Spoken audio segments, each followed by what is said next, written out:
We are live. Okay, cool. We are live. Cool. Happy Mechtober, everybody. Gonna go ahead and start the show. I'm sorry if I haven't been able to start the live stream. I had some difficulties today. I had to deal with some issues. I had to deal with a lot of issues today. I had to take care of some things in real life, such as I had to take my sister from work to here. She had to take care of some things. I was really getting forgetful lately. Today I forgot my keys, my car keys, and everything. I haven't really felt healthy for a while. I was kind of out of it, and I haven't been able to talk about a lot of things. I was so busy. Right now I got something to eat, and thank God I did, because I felt good. And oh boy, it really feels good. So tonight I'm going to go ahead and talk about this. So I'm going to say this: Happy Mechtober, everybody. The reason why I'm talking about this is because there's been a lot of things going on, and I haven't been able to talk about this. And I was real busy with a lot of things. So I'm going to go ahead and try to see if my audio is working. I'm sorry if I haven't been able to work lately. Let me see if this works. Hopefully it's in the right angle. I don't know if the desktop audio is going to work, but lately there's been a lot of things going on. To begin the show, the reason why I called it Mechtober, there's been a lot of animes that are going on right now that premiered on October, a lot of mecha animes, and the list is going up. Apparently, I'm just explaining this because I know that most people don't like mecha animes, but I do. And I know that most people don't realize what's going on.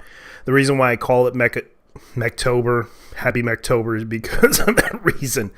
So, excuse me. I haven't been able to be busy lately. I've been really doing a lot of stuff at work. I haven't been able to do a lot of anime news lately. I was so busy with a lot of things that it was just so hectic. So,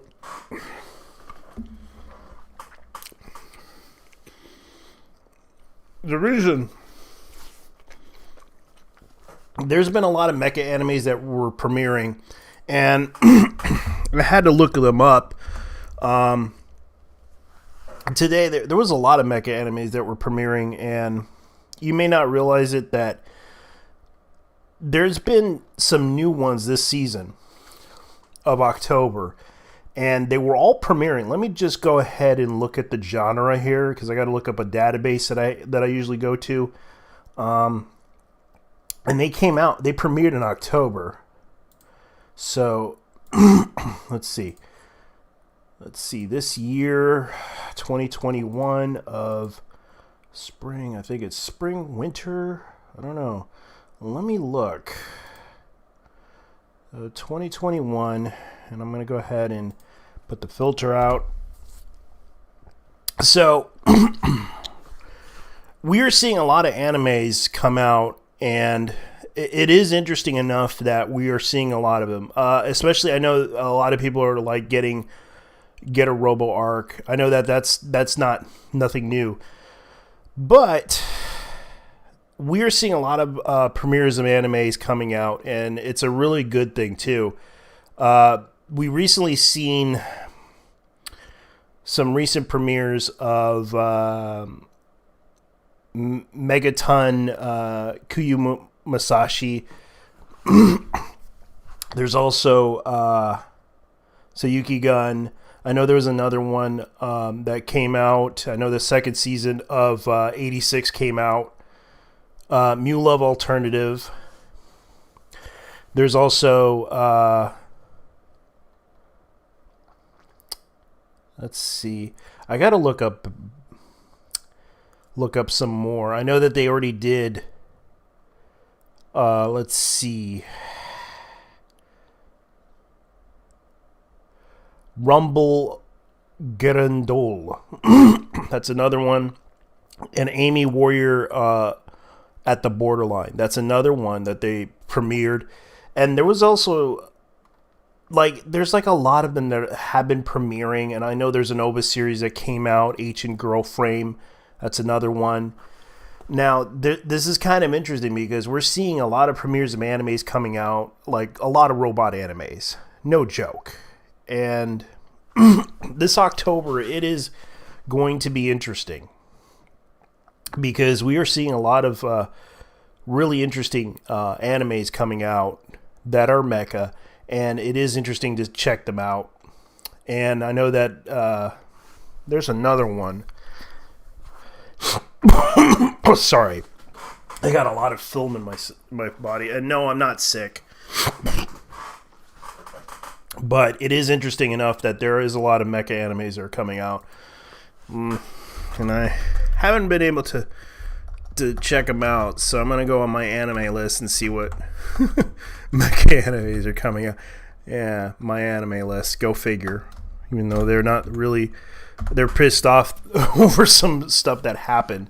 So, I will admit there is a lot of good premieres of animes, other animes as well, like Platinum Men. I gotta say that's a good one. And let's see what else is there. Man, this has been hectic. I haven't been able to talk about this because there is a lot of good animes coming out, and especially the reason why I called it Mechtober, because we've seen like at least 5 or 6 animes that have been premiering that are mecha, and it's a big surprise there. That's the reason why I called it Mechtober, because let's see if I could look it up. Okay, anime searches, because I gotta look up the mecha anime stuff. Let's see if I could find it for this year, because there is a lot of mecha animes that came out on October, and it's a big surprise too, because it's not like there's a lot of mecha animes lately. They haven't made that many mecha animes, but they released all of them on October, which is why I called it Mechtober for a reason. Sort by... Let's see here. Because I'm trying to look for the type. Here, TV. No, it doesn't have to be TV. It has to be status. No, I don't need a selected airing. All ages. Type of date. I'm just looking for something here. Mecha. Search. Yeah, but I need to figure out... No, advanced search by start date. Search. No, I don't want that. Up and coming. Because there is a lot of mecha animes that are coming out, and I'm just trying to figure out which ones. I know that Kyuki Senki, which is aka AIM Borderline Bar, which is what is translated to. And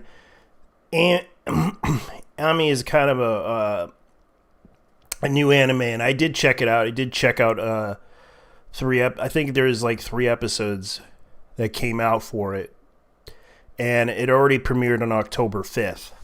That's the example of one of the animes that came out that is mecha, and I'll show you guys what it is. And here you go. This is one of the mecha animes that premiered in October. I know this isn't getting a good score, but because a lot of people feel like it's like Digimon because it has like the animal, AIs are the animals looking characters, and they don't look like they're just ripping off Digimon. I know that some people don't like the certain episodes of animes. But as far as I know, it's kind of funny how people are not liking this series. I thought it was an okay series, but I guess a lot of people don't feel the appeal to it because it's just not like other animes. And I think it's an okay anime. Even though it's a generic mecha anime, it's not that bad.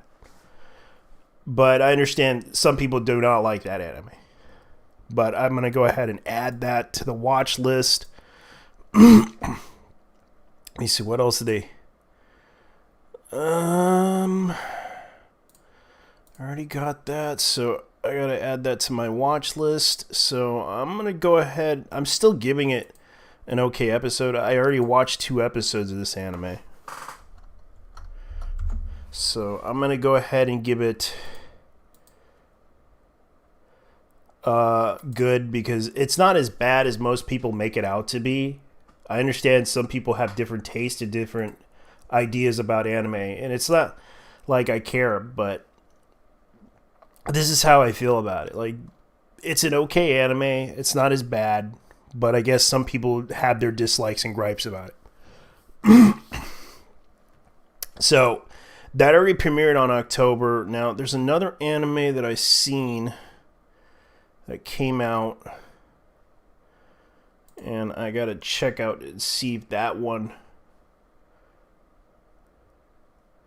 top anime, seasonal anime, because I know that there is seasonal. Let's see, because I know there's like 86 second season came out. Let's see what else they have.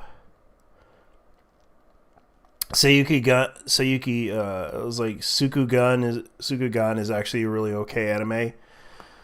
They'll probably give it like a 7. I think it's an okay series. I'm not hating on it. It actually does try to bring the gap between the two. So, I guess I better go ahead and continue. Let's see, what else do they have? Because I know there was another one that premiered this season. Mew Love Alternative is another one. And I know there was another one that premiered. I know that's not mecha in a way, but it's sort of like a battle suit anime. I haven't seen this yet, so I haven't really decided on watching it.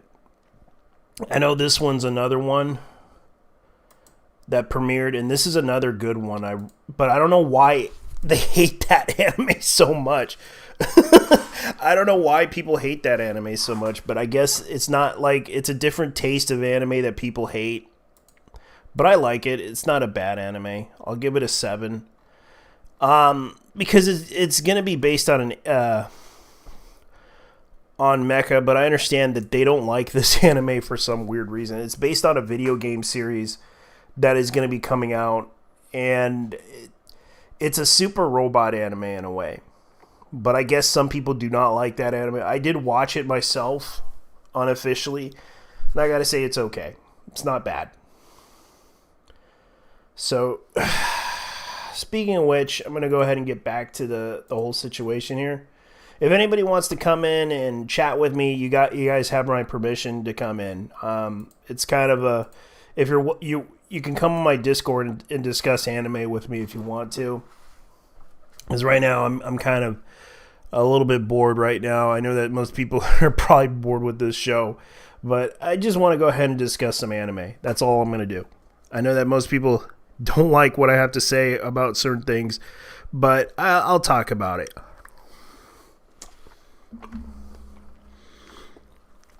So here we go.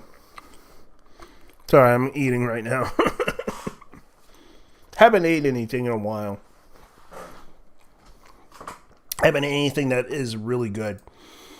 So, what is going on? I'm going to go ahead and talk about this because this is something a lot of people haven't really talked about. So, let's begin the show.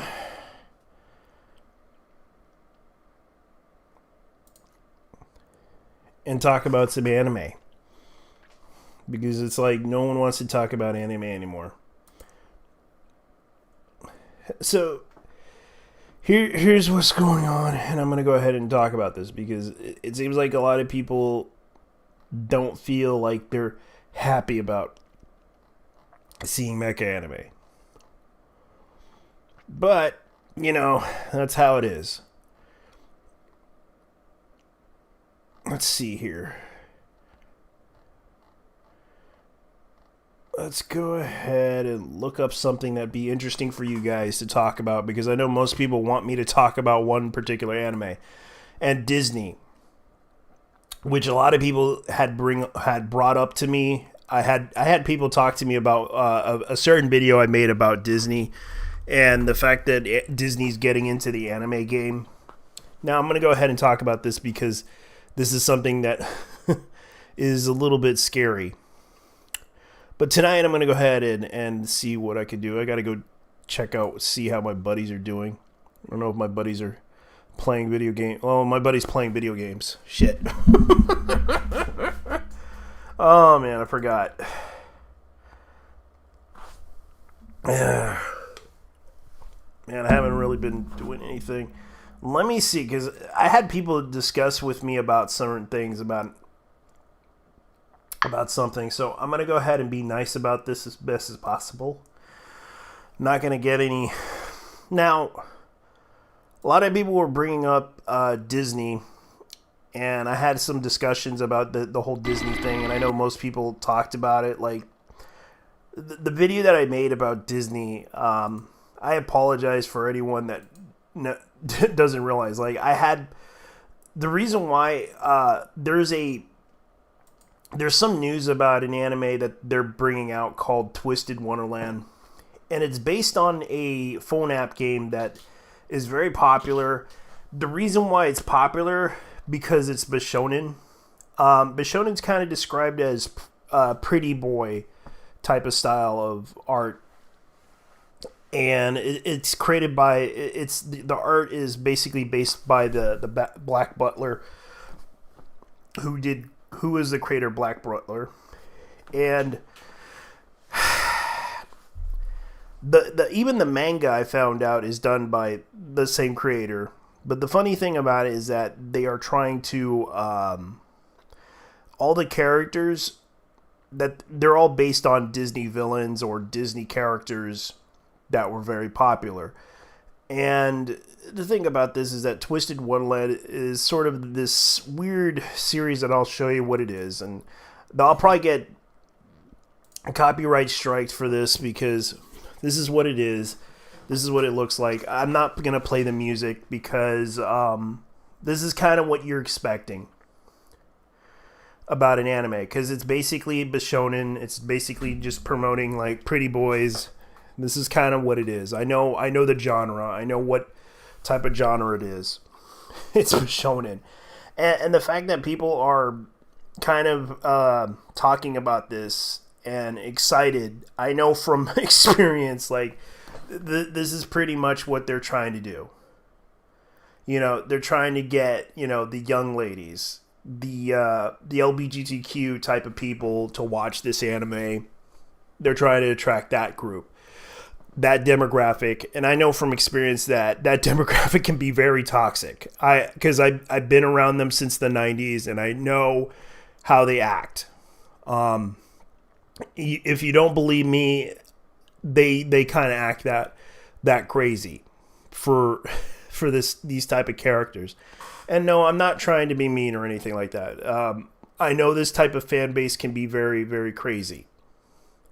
That's what they're trying to attract, and I know from experience that's what they're trying to do. So that's pretty much what they're doing, and you could tell that they basically had a lot of time and effort to put out this series. And I'm not really sure what to expect from it, other than the fact that this is an anime series that they're creating, that both Disney and Animeplex is creating.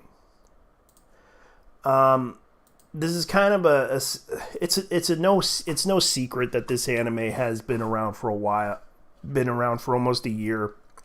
And the fact that they made a game and so they decided to make an anime out of it. And it's kind of a big shocker that they're doing this. And this is something that I want to go ahead and address because this is sort of why people talk about this, are not talking about this. I know that certain people are not talking about this. I know because it doesn't really appeal to a certain group. I know it appeals to the LGBTQ. It appeals to young women because it's basically, sexualizing young men. And I know that from experience because I've seen that in the fan base. Because Bishonen fan base does that.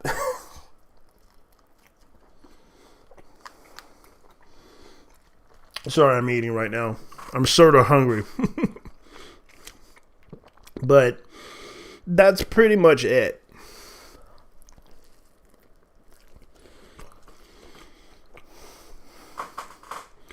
So,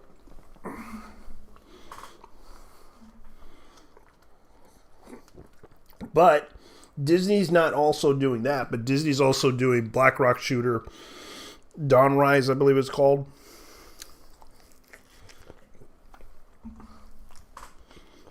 Which I'm kind of surprised by.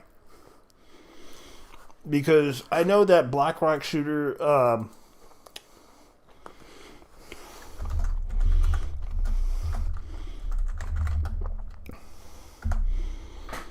I know that Black Rock Shooter is kind of a, it was around during the Vocaloid craze.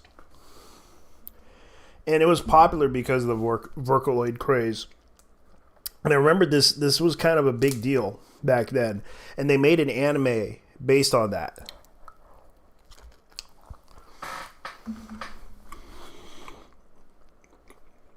And it became a very popular series. Although not really popular. I know that some people hated it. But I remembered it wasn't a bad anime. I really did like it. But the problem was it just didn't appeal to a certain demographic of people. And I did watch it.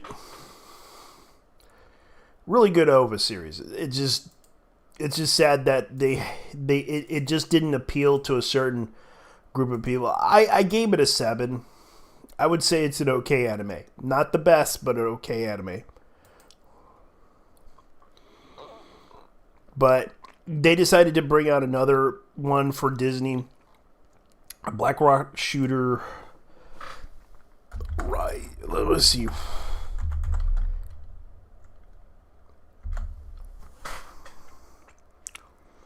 So,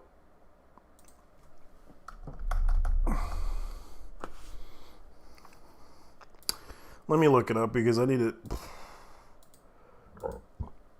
Because Black Rock Shooter's kind of a...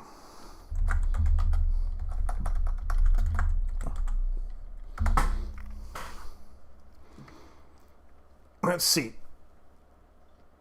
Because I remember seeing this back in 2012, and I did see it before.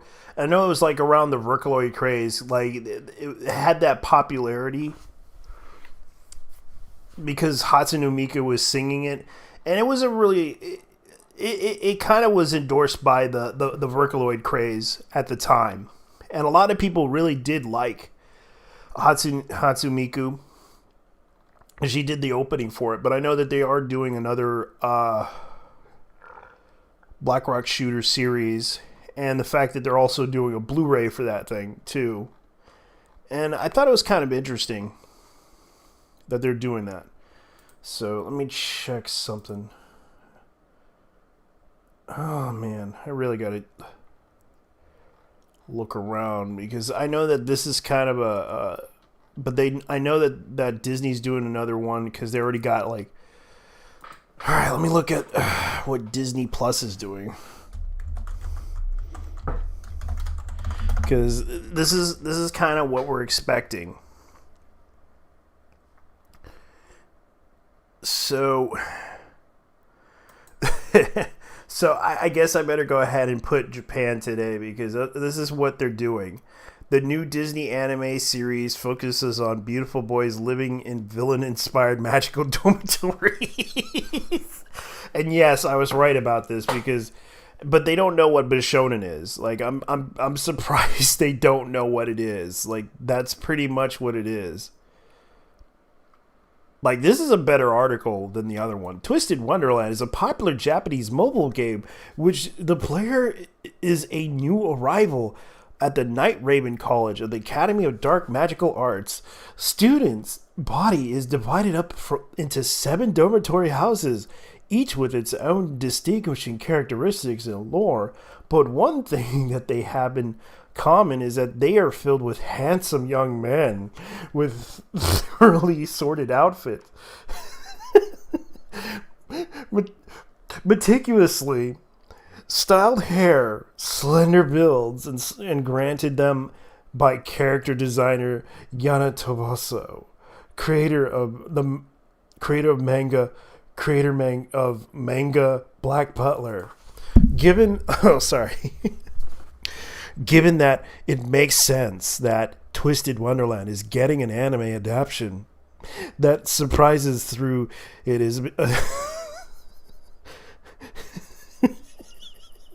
is it that is coming to Disney Plus, because Night Raven College House are all homage to the iconic Disney villains. Yes.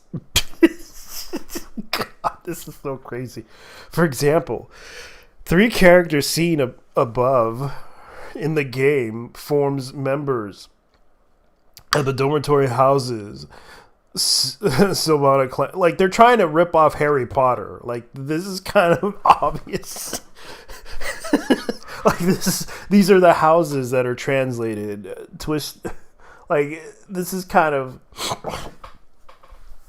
obvious. Like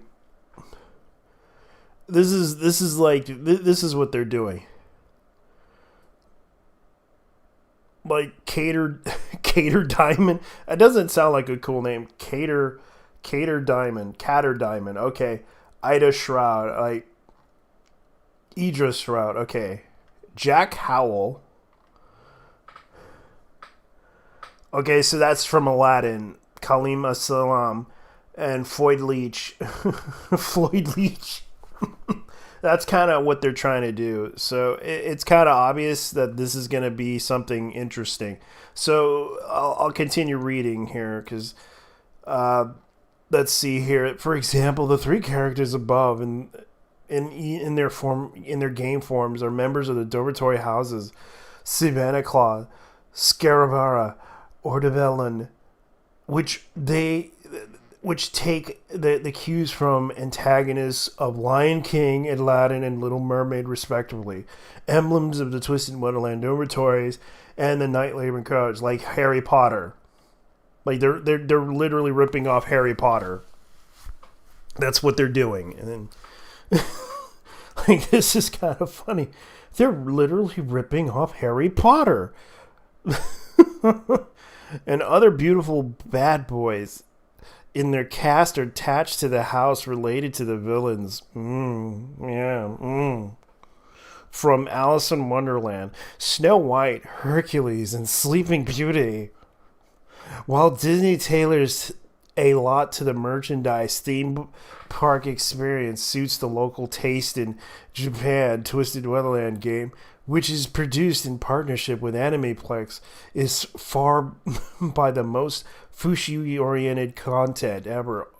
It's like, what the hell are they trying to do? Yeah, which is what they're trying to do. They're trying to tailor to which I know the demographic, which is women and LGBTQ. That's what they're trying to go after, and they know that demographic was going to go into it. So this is what's going on, and this is what I have a feeling that this is going to happen, because I don't really know what to tell you guys. It's just, this is kind of what you be expecting from it, because Disney Plus is trying to attract this, but it's only going to be released in Japan. I know that they are also releasing excuse me. They are also releasing some other content. I know that they're releasing, Disney's making anime style game where you can meet a handsome villain boys. That's pretty much what they're doing. Expect a lot of that. So that's pretty much why a lot of people are talking about this anime. And I really hate to tell people that, but that's what you're expecting from Twisted Wonderland, and that's going to be on Disney Plus. Will they release it in the U.S.? I don't know. They are planning to release it in the U.S., but at the same time, I don't know what to expect, because this is Disney. They may have to get the IP permissions to do this stuff, but it's just really a parody scenario. I know that people are talking about that, but So let's see here. I know it's going to be a boring night for me. I haven't really talked about anything. It's just cringy stuff right now. This content's cringed. You need to stop. Like, I really don't care. So, what are we going to try to do? I don't know. I really don't know what to tell you guys, because this is kind of what's going to happen, because we're expecting a lot of animes to come out. So, here we go. Ladies and gentlemen, I present to you anime. Because right now, the anime discussions that are happening, especially what's going on, we're going to be watching a bunch of anime. So, today, we are going to be talking about the anime. It's insane how this is going to happen. But today, we're going to talk about anime. And the fact that anime is being so popular these days, people want to talk about the anime. So I'm just going to go ahead and talk about this, because this is something that people are talking about. So let's see here. Boy, this is very boring. I'm sorry if I haven't been able to do anything fun or interesting, but let me go ahead and see my buddies online. I got to check him out and see if he's online.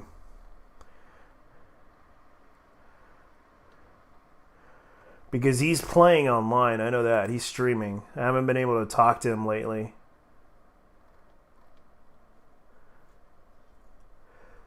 So, anything new? Let me see here, because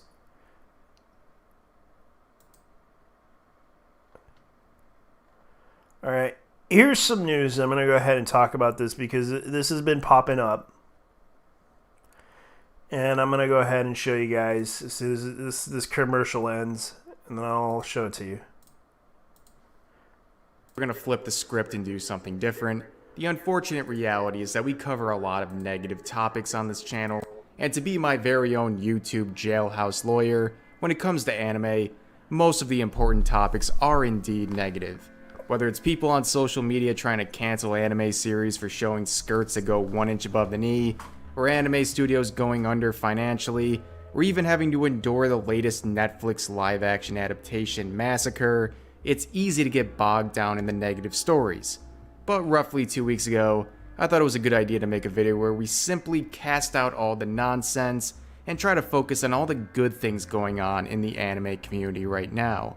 Because in the past few months, there's actually been a lot of good news regarding anime, including new adaptations, new seasons of existing anime, new movies, and alike.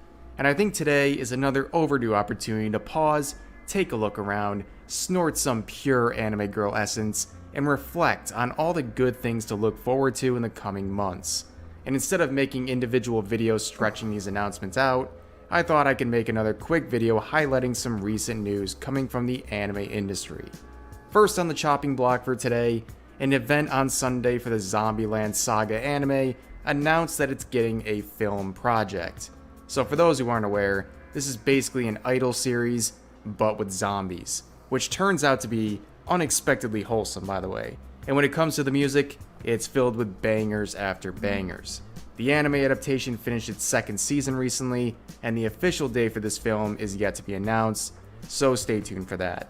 In live-action news, Netflix announced on Wednesday that the Japanese dub of the live-action adaptation of Cowboy Bebop will feature the original anime's cast reprising their roles, the only addition being a new person for the late voice actor behind the character Jet Black. And as much flack as this Netflix adaptation has received from many, including myself, I think this is a step in the right direction to honor the very well-respected anime adaptation from so many years ago. Next, we have another anime film announcement, this time for the series Wataten, or An Angel Flew Down to Me. This announcement was made during a live stream promoting the 10th edition of the related manga series. For those who don't know, this series is basically stage 4 diabetes in the form of cute anime girls. And for all the slice of life junkies watching this, and I know there's many of you, this series is worth a shot. For now, all we know is that the film will be released sometime next year.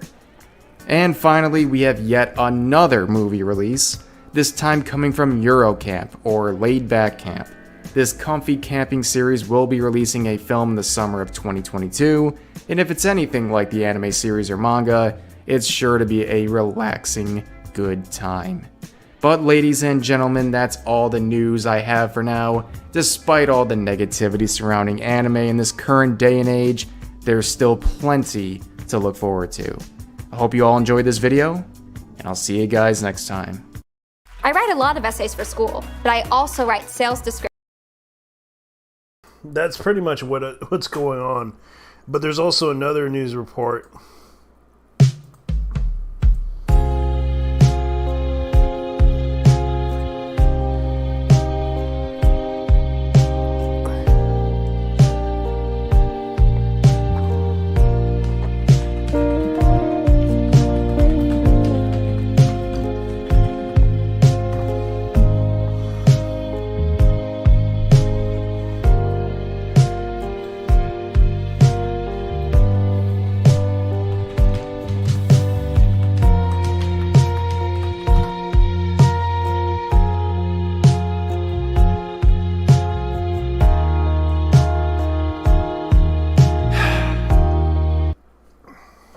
Yeah.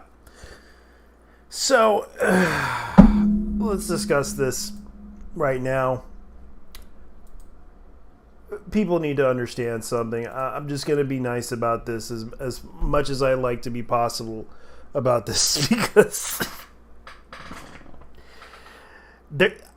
I made a video called Short Stack Women Exist, and they still try to deny women's height. Like, it's not their fault, and they still get carded for their age. Like, they look younger for their age, and some women do have that look, and I can't blame them.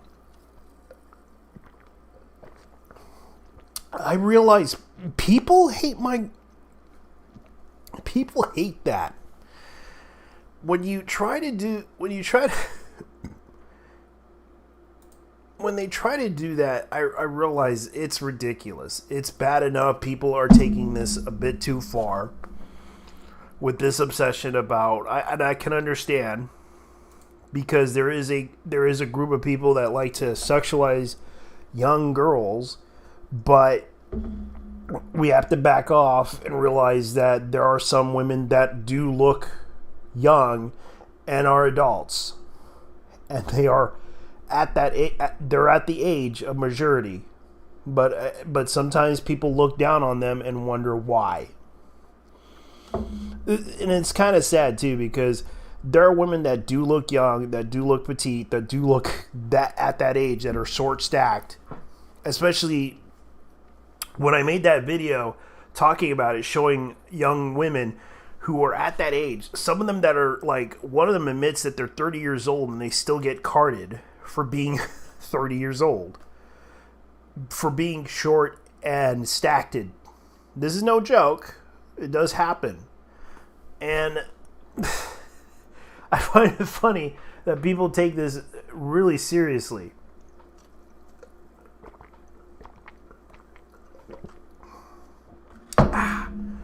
So, anybody wants to talk about something? Like, I really need to do... let me see what they have.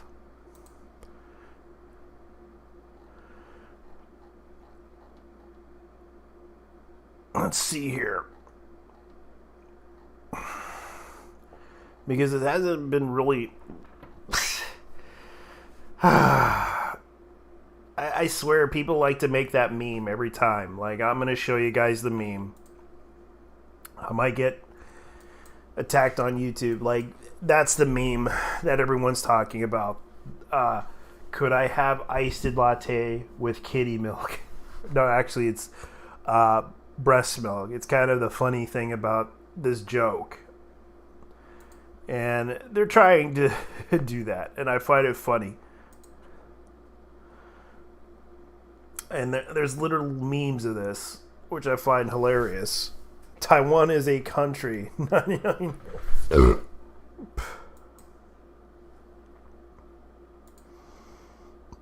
Like, this is literally what they're doing. And oh yes, everyone's bringing up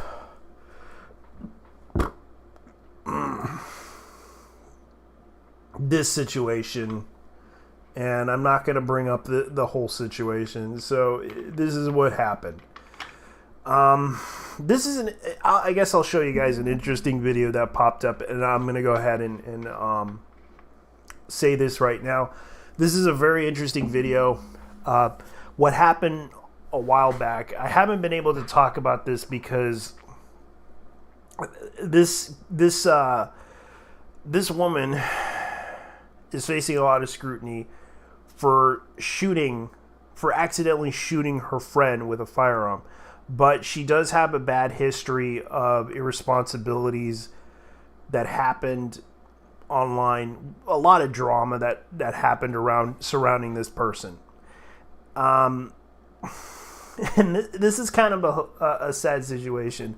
I might have to look up a video about her because a lot of people talked about Yadiri Fake. And they try to cancel her for the mistake that she did.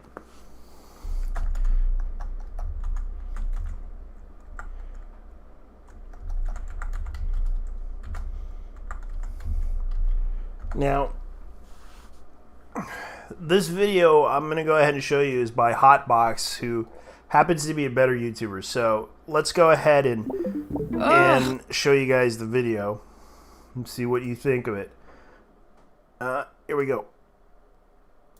Telling you that this video might have some sensitive stuff in it, so take a second if you need to and go check out something else. Otherwise, please enjoy the show.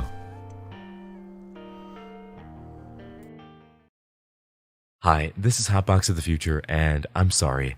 The previous version of this video included Snow's dead name, and we're about respect here, no matter what kind of criticism we give. So I wanted to formally apologize and make a re-upload with better censorship. I will not be making multiple videos on this topic. This video is a cautionary tale.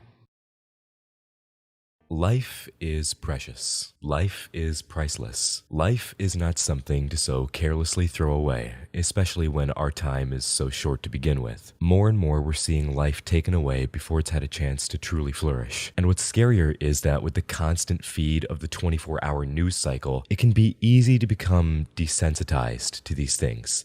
I mean, think about it. We have everything in front of us constantly. We're always trying to be more connected. Twitter, Discord, WhatsApp.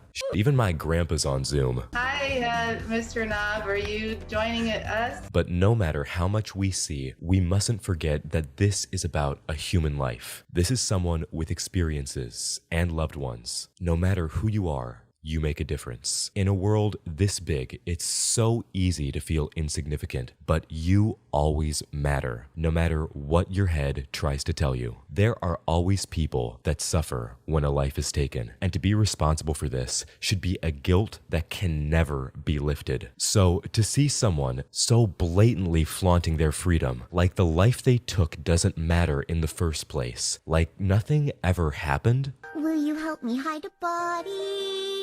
That cannot be left to slide. So buckle up and let me tell you the story of Snow the Salt Queen. Welcome back to the channel, new and returning, young and old, fans, haters, and everyone in between. If you're new here, why not subscribe? It's quick, it's easy, just takes a second, and you can always undo it, but it really does help out the channel a lot, so thank you. So who is Snow the Salt Queen? Well, Snow is the alias of 23-year-old Oliver Snow of Houston, Texas, and only one of many. They also go by Yandere Freak, Bad Guy Incorporated, and more. They're a TikTok creator and sensation, quote unquote, but the only sensation I feel from looking at them is a sensation of disgust. Whoa, whoa, whoa, whoa, whoa, whoa, whoa, whoa. They had amassed over 1 million fans on TikTok, as well as an established YouTube and social media presence. But slowly, things began to fall apart for The cracks began to show early on, when began posting content that looted minors on their Patreon, aka their 18+ website. And no, I'm obviously not going to show pictures, you fucking sicko. Now, that may be a new term to some of you, so let me define this real quick. What is looting? The term lewd refers to an act that is indecent or of sexual nature. It is not wrong to cosplay a character who happens to be a minor. You're not a bad person for doing a Death the Kid cosplay. It becomes wrong when you use that character in a sexual space or sense or to enact a sexual desire. It is such a seemingly simple boundary to understand, and there are plenty of other of-age characters to sexualize. So where's the disconnect? Problematic behavior culminated in what has come to be known as the Graveyard Incident in January of 2019. Alongside another individual and their camera operator, proceeded to do a Danganronpa music video shoot at their local cemetery. Is anyone surprised it's Danganronpa fans? This is, of course, in complete disrespect to those lying rest there.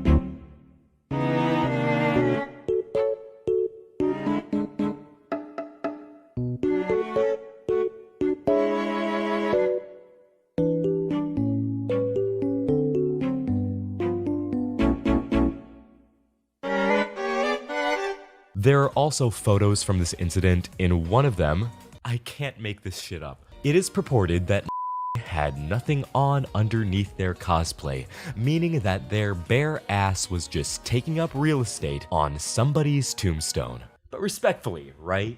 It should go without saying, this is not legal.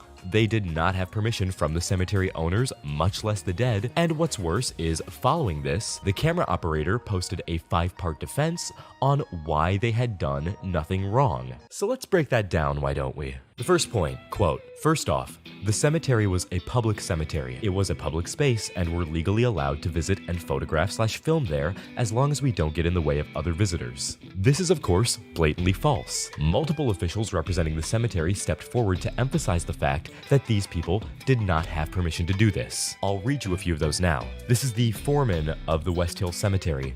Good morning, my name is Clinton Daniel and I am the foreman at West Hill Cemetery. Thank you for bringing this to our attention. I assure you we didn't and wouldn't give anyone permission to do anything like this. If you could, would you send me the pictures and videos you have so hopefully we can track down who this person is and get this taken care of promptly. If you have any other information on this person, please let me know. Thank you again, signed, Clinton Daniel Jr. And then there's contact information at the bottom that I've obviously had to blur. This one says, quote, I, as superintendent of West Hill Cemetery, have been made aware of this morning. I have already located one Instagram account mentioned and gave a stern warning on it for them to stay out of the cemetery or they will be arrested for violating city ordinances within the cemetery. I assure you, this will not be tolerated, and if it continues, they will be caught and prosecuted to the fullest extent of the law. Thank you for providing more information that can be used to identify these individuals. Signed, Jimmy Brzezinski. So clearly, their claim that it was a public space and permitted, and they were breaking no laws, is false. So on to the next one. Point number 2, we were very careful with where we shot. We stayed away from any sites that looked recently visited, and any places that had visitors already out of respect. We chose a day and time we thought would disturb the least amount of people for this reason. The thing is, if you were careful, if you had any amount of respect, you wouldn't be shooting in a cemetery in the first place. It doesn't matter if the grave is frequently visited or if it hasn't been touched in ages. The dead command respect, no matter their circumstance. And for you to co-opt them for their aesthetic when they aren't around to defend themselves, it's sickening. Number 3, we chose our filming and photo shoot sites carefully to make sure they were at least 100 years past. We verbally greeted and thanked everyone whose grave we visited to make the photo shoot possible, and out of respect, made sure sure not to stomp or kick or rub the graves even accidentally to preserve the beauty of the masonry. We also made sure to walk carefully so as not to disturb the residents, and really made a point to try and avoid walking intentionally on people's graves. Once again, the amount of time the dead have been gone makes no difference. It doesn't matter the amount of respect that you're paying because it's not genuine. You're paying, but the reason you're there is selfish. Respect is selfless. This whole point is asinine. None of this helps their case. But I mean, they don't have a case to begin with. Number 4, we love, respect, and admire the aesthetic beauty of these gravestones and appreciate the people who make an effort to make their final resting places a thing of solemn beauty. There is tangible artistry where gravestones are concerned, and we chose the location because we thought they did a good job, making sure to capture that beauty as best we could for the video. These people paid a lot of money for their graves to be so pretty, and I think it's more disrespectful to call it ugly and disgusting, frankly. I'm gonna chime in.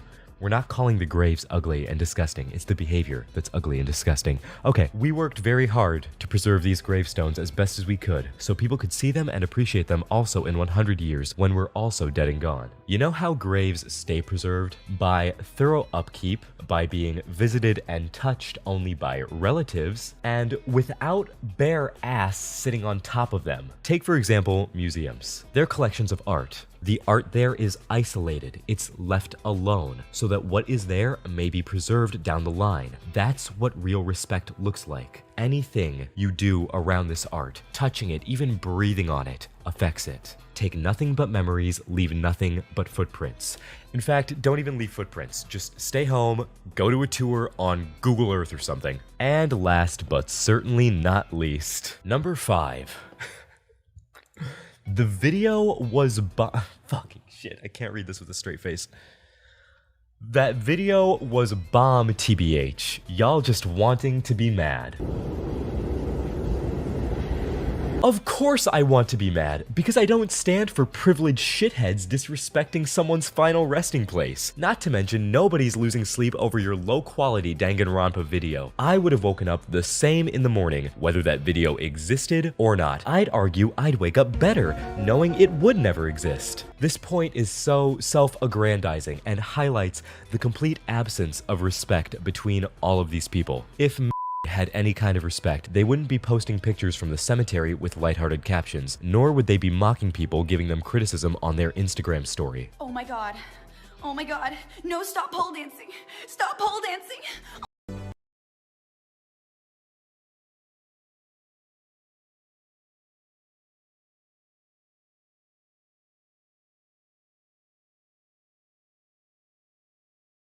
Pole dancing, you swung around a corner. Ah! It's not about whether it was pole dancing or not. It's literally dancing on someone's grave. What's the matter with you? Following this, there was a TikTok live in which attempted to reason with viewers about their actions.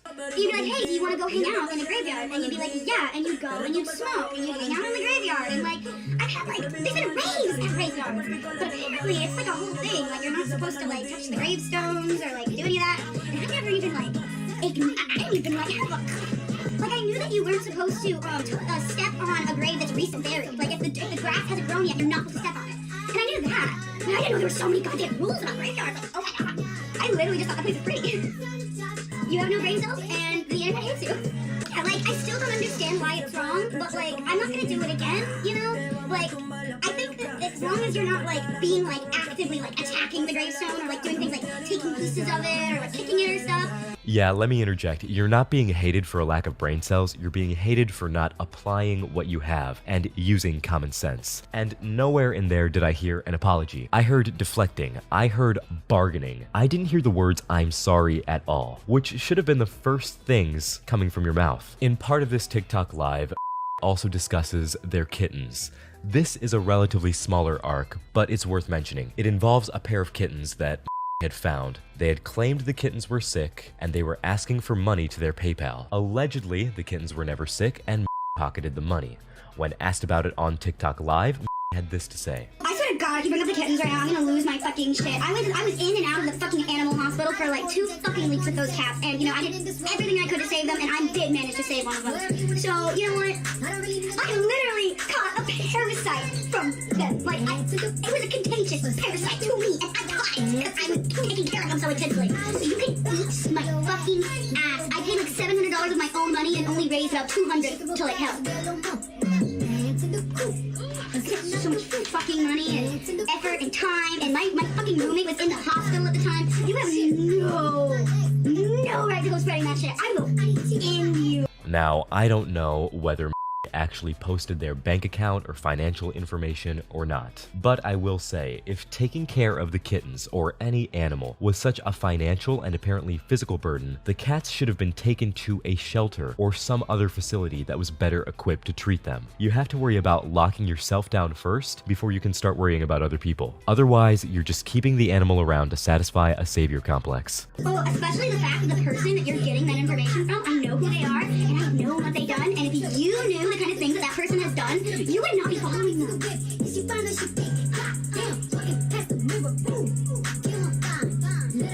I mean, I may be like problematic or whatever, but I didn't go around literally telling people to kill themselves. Like, kill yourself, you're ugly, blah blah blah, like on a fake account that got traced back to my name.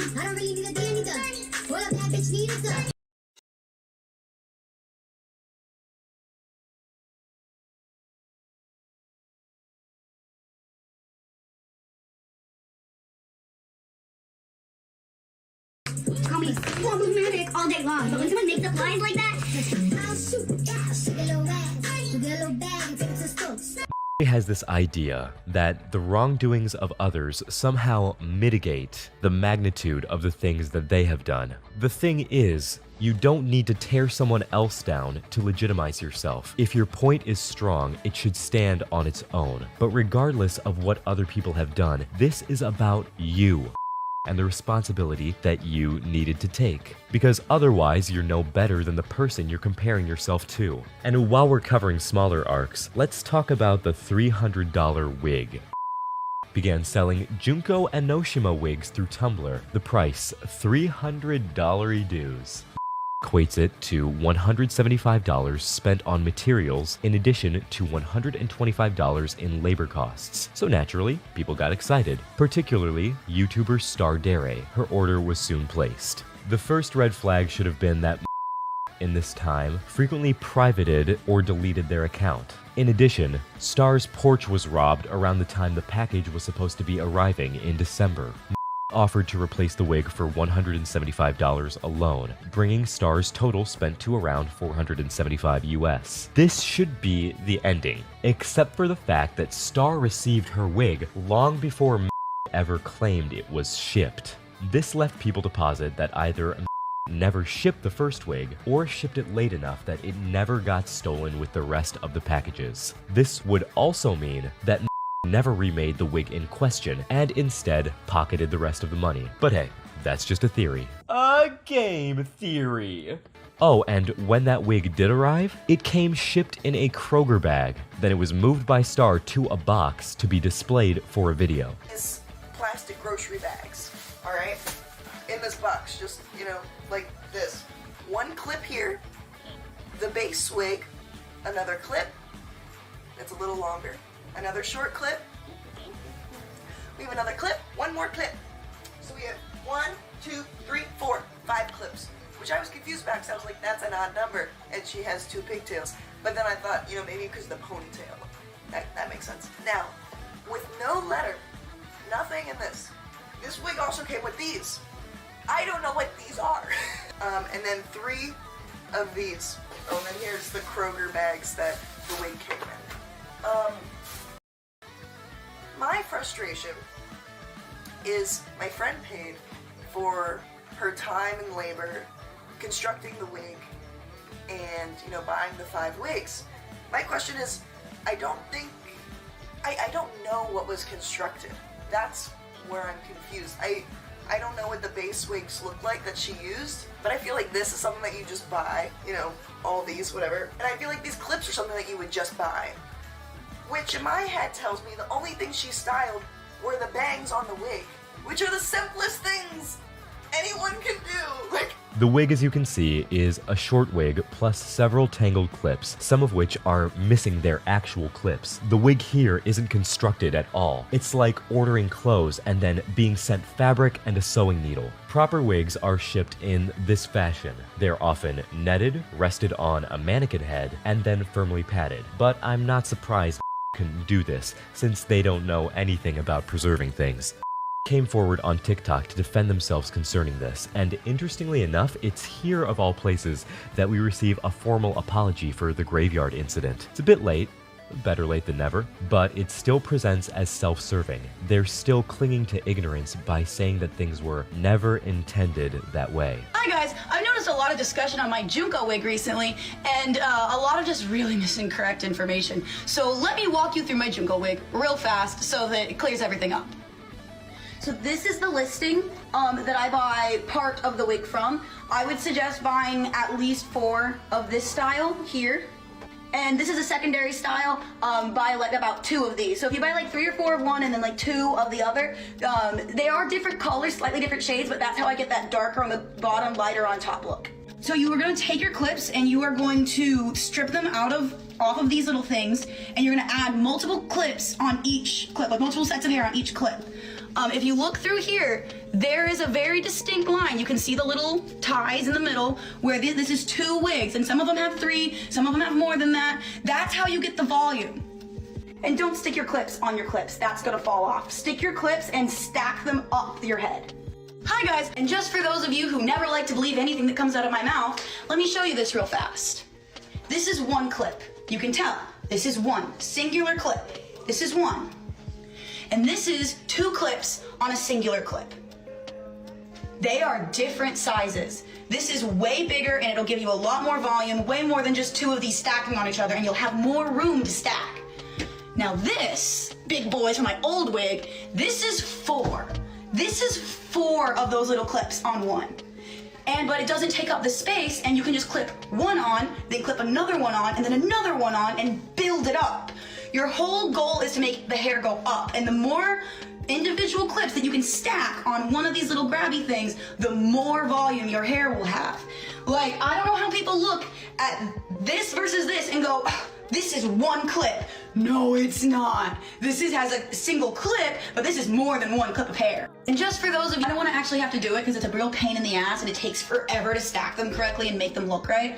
But if you open it up, do you see this thing right here? This little thing? Just untie this, and this will just come right off.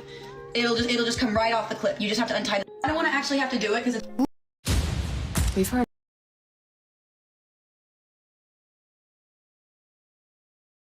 It's always the commercials that really bug the hell out of me, so I'm going to go ahead and continue.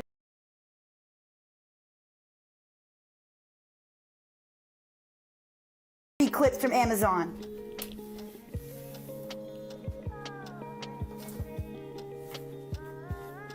Look me in the face and tell me that's only 3 clips from Amazon. The last 2 drama things that I'm going to address on this is the graveyard and the kittens. As for the graveyard, I never intended it to be offensive content. It never even crossed my mind. And that doesn't make it any better, and I understand that. There was lots of people's feelings who were hurt, and I am very, very sorry. And I don't mean it like, I'm sorry I hurt your feelings, because some people like to take it when I say that. I mean legitimately, I never intended for anyone to be hurt by that. I really never thought that anyone would even care. And when I found out that people did, I was taken aback by it because I really didn't understand. And I understand that now, and I'll never use graves like that again. But I am sorry for like crossing the line between just regular content and something that is offensive. And as for the kittens, it's fucking bullshit. I've proven it's not true. I posted the vet bills. I posted my bank statements proving that I paid hundreds and hundreds of dollars for those kittens. And their deaths destroyed me. Sal is still alive. He was actually one of them, and he's my sweet baby. Goes on more about the wig commissions, firmly standing by all of the hard work they do, and how serious they are about this. However, if you cared that much about your craft, you wouldn't be stuffing it in a grocery bag and turning it into a tangled mess. That I am very honest with my commissions. I tell you exactly what you're doing to the beginning, and I tell you that, I think that I tangle a lot of my wigs on purpose. And I will tell people that, and I will say, hey, in the commission, I'm going to tease it and make it look a certain way, especially for me, her hair's messy. And people will be like, yes, okay. And then I will send them the wig, and they'll be like, it's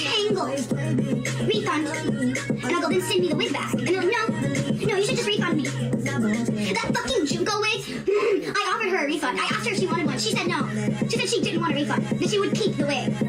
Because she wanted me to give her a refund without sending me the wig back. I was like, I'll literally pay for shipping. Just send me the wig back. That's like $200 worth of wig. You only pay me $100 to style it. But no, she wouldn't give it back to me. So she's like, no, I'm going to keep it. And I was like, okay, well then you keep it then. She wouldn't give it back to me. So she's like, no, I'm going to keep it. And I was like, okay, well then you keep it then. Then you keep it then. And don't complain about it because I offered you a fucking refund.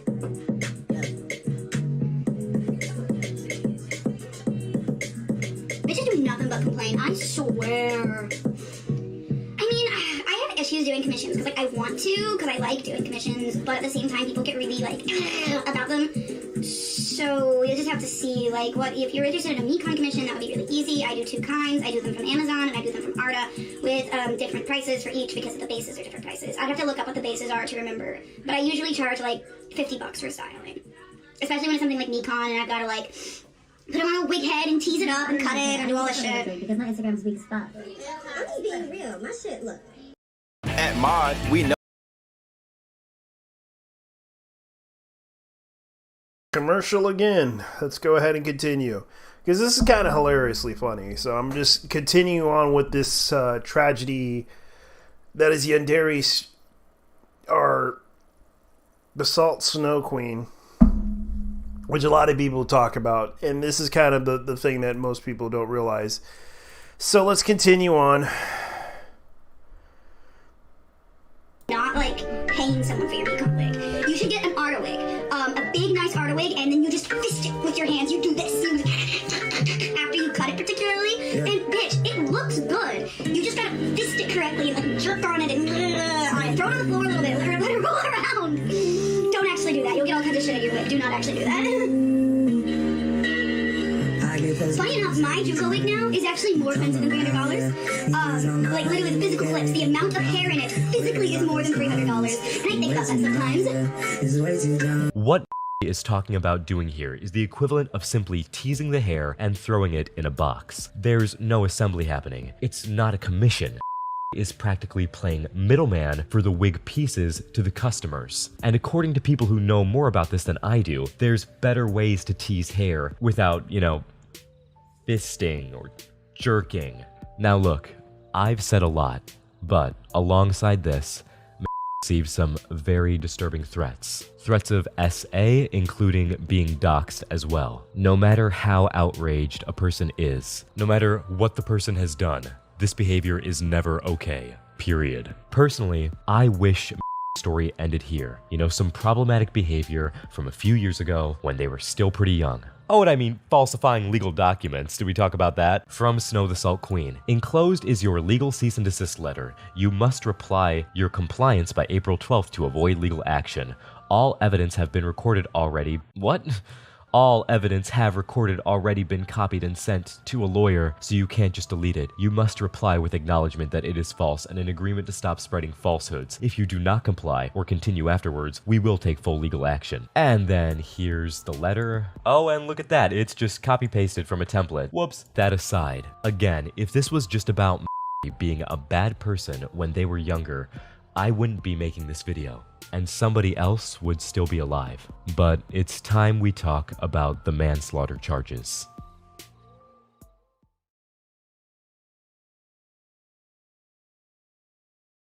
Before going into this, I want to restate that this will discuss an, at the time, ongoing legal situation. All documents and information is public record, but some information will be obscured for courtesy. On or about the evening of January 17th, was responsible for the death of a close friend, who in this case shall remain nameless out of respect for the family.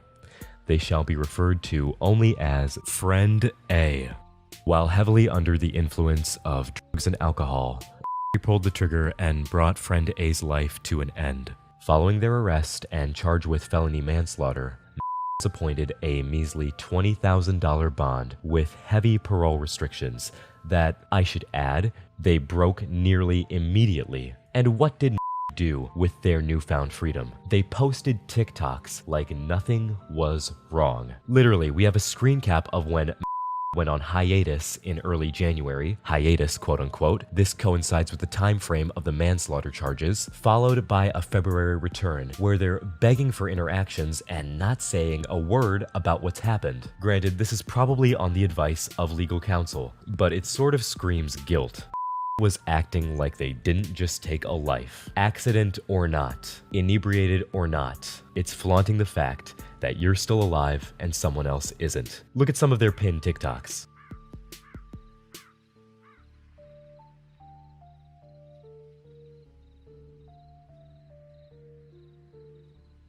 Will you help me hide a body? Huh?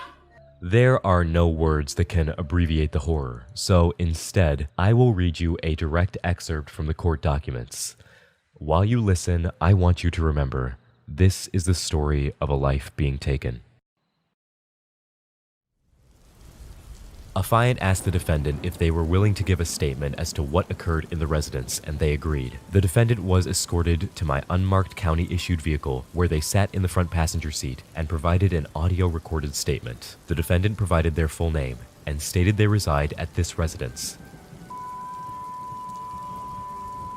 County, Houston, Texas. The defendant stated the complainant goes to college and does not live at the residence, only comes to visit. The defendant stated they have known the complainant since high school, and the complainant has been staying at the house for a couple of months. The defendant stated they were all drinking and they got pretty drunk. The defendant stated their ex-boyfriend left his gun at their residence when he moved out, stating he took all of the bullets. The defendant stated they did not know there was a bullet in the gun, stating they have played with it before as a joke. The defendant stated their ex-boyfriend has shown them how to take out the bottom part, referring to the magazine, so it would not shoot. The defendant stated they had been passing the gun around for hours and had been playing with it. The defendant said they weren't paying attention hard enough, and they might have been too drunk. The defendant said the complainant came up to them and was joking around, telling the defendant, "Ooh, shoot me," quote unquote. As they were laughing, the defendant said, "Oh, okay," and said it went off, referring to the gun.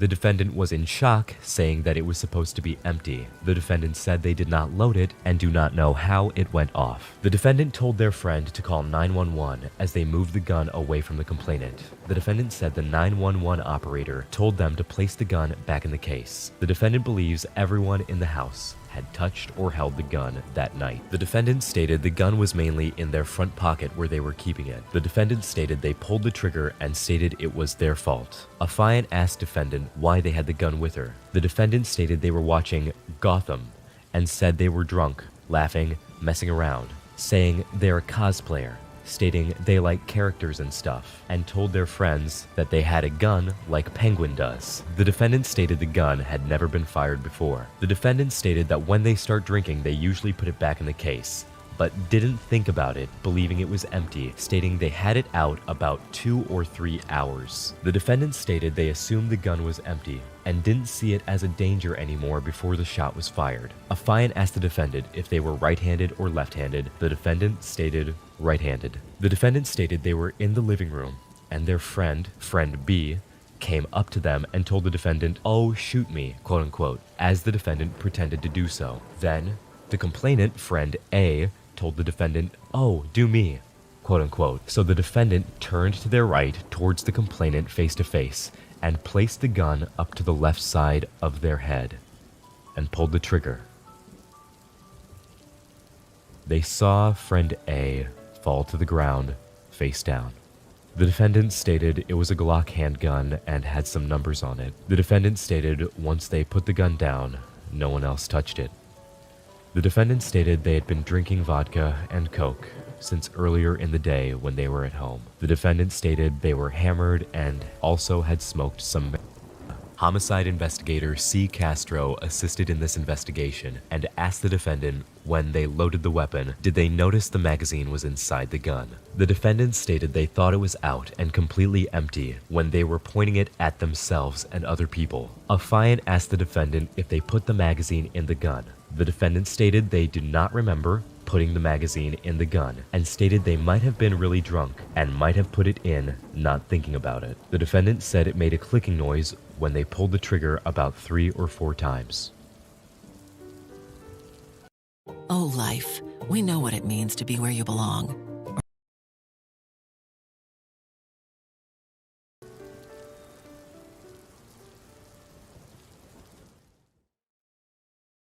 There's much more, but I believe that speaks for itself. Oliver Snow may have had a chance in this life, but when you're constantly convinced that you're right, you'll only be fooling yourself.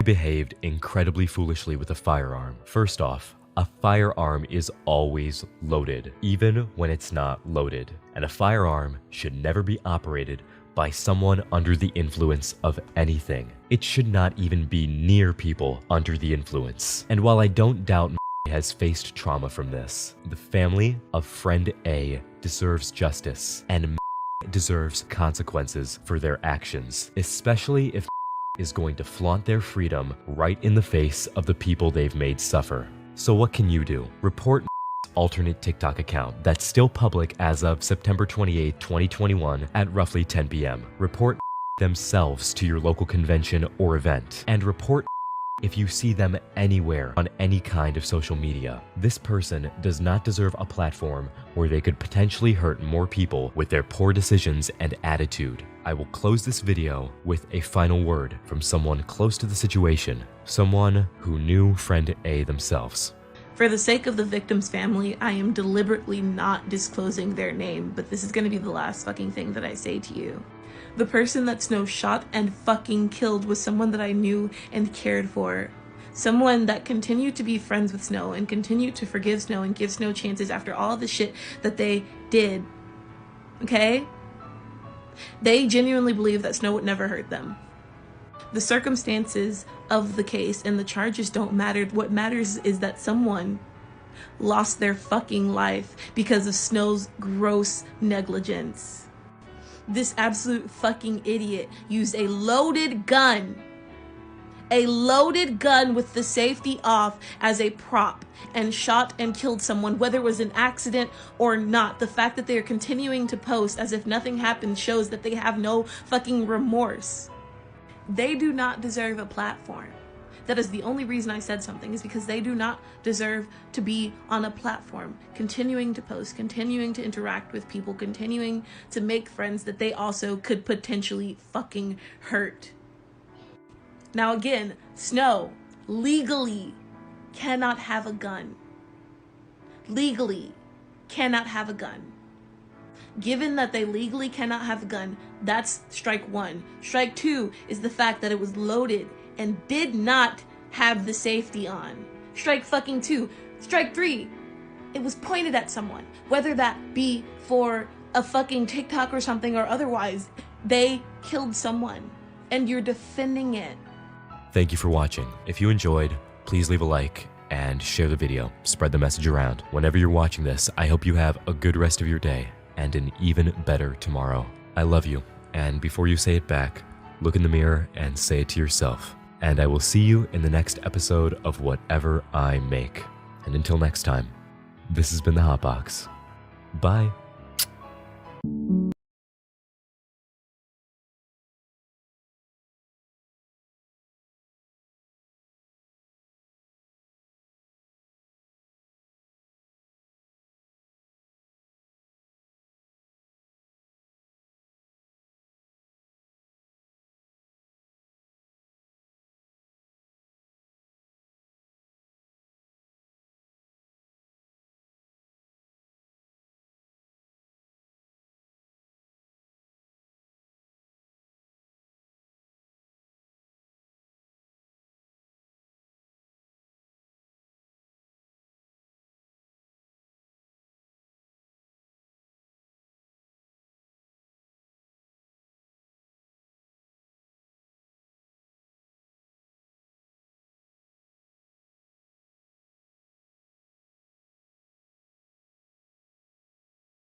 Sorry about that. I haven't been able to ask the question because my audio got turned off. So I'll ask the question.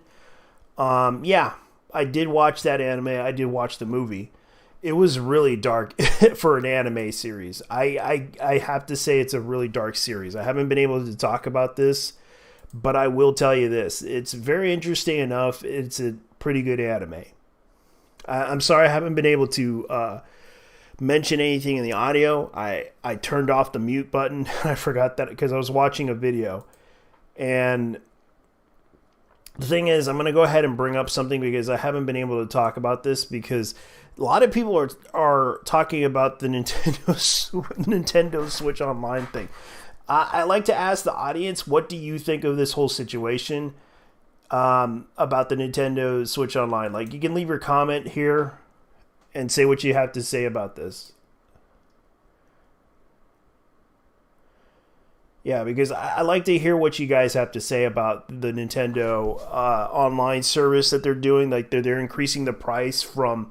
The family plan is going to be $80 for up to 8 accounts, while the single one is going to be $49.99, which is $50. So tell me what you guys think of that price hike, because they're offering new games. They're offering like some old games, like the N64 era games, like a few of them, not a lot, but a few, and Sega Genesis games.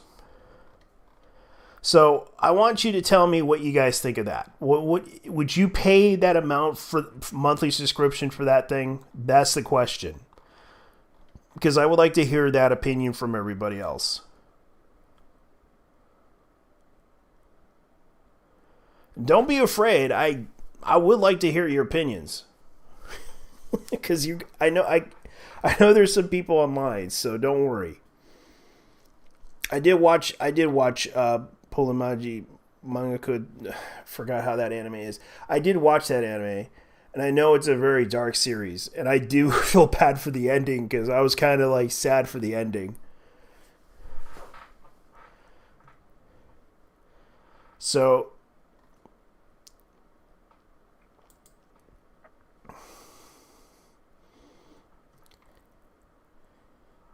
let's see here. I don't know. Since everyone's here, I would like to ask, what are your thoughts on Disney making anime? That's what I like to ask about this whole issue, is that what do you guys think of Disney? Because I would like to hear from you guys. Like, is Disney going to take over the anime industry with making more anime great again? That's the question. Would you guys do... Don't be afraid. I'll listen to you. Let's see here. Ghost in the Shell previews. Are they going to really make another Ghost in the Shell season? Oh, they're making the... Oh, no. No. No. Okay, no. Okay, so Ghost in the Shell, SAC 2020-45. Warfare Complication film of the anime first season will have a limited 2-week theatrical release. Theaters starting November 12th. So Kusanagi Seiyu's Asako Takanaki provides the opening, the answers to questions of her character added to the Japanese. Okay, so Bandai Namco Arts uploads character trailer. Okay, I guess I'll look it up because this is something... I can't play the full thing, but I will give you guys the full clip of it. So here you go. Hold on. Let me see if I can show it to you, because this is from Sekiku Complex. Let me see if I can show you guys, because this is something that... Jesus Christ.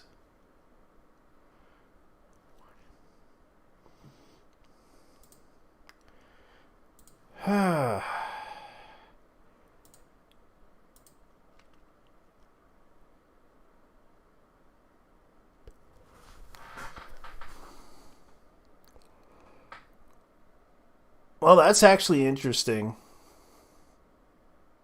Well, I can't really pull out the audio, but this is kind of interesting enough as it is. It looks kind of cool, though. They're putting out the Blu-ray for the 3D animated series of Ghost in the Shell. I'm not a big fan of it, per se, but hopefully it's going to be good. They are talking about this. I know this is like the Netflix series that they tried to release on Netflix. I'm not really big on the fan side of things about the 3D animation. I'm more into the old animation of Ghost in the Shell, because that was back in the early 90s. It was a really popular anime series for a movie, because I got into it by the movie. Then they put out the TV shows, and those got popular really quick. But I'm not really big on the 3D animation side of things. And I know that they're trying to promote the Blu-ray for this, and that's coming out soon in Japan. So that's what's going on. And that's what we're expecting. As far as I know, that's kind of what's going on right now. Yeah, that's from Sekiko Complex, by the way, ladies and gentlemen. That's the website that I go to for laughs and memes. So, let's see. The most controversial situation with Tokyo Revengers.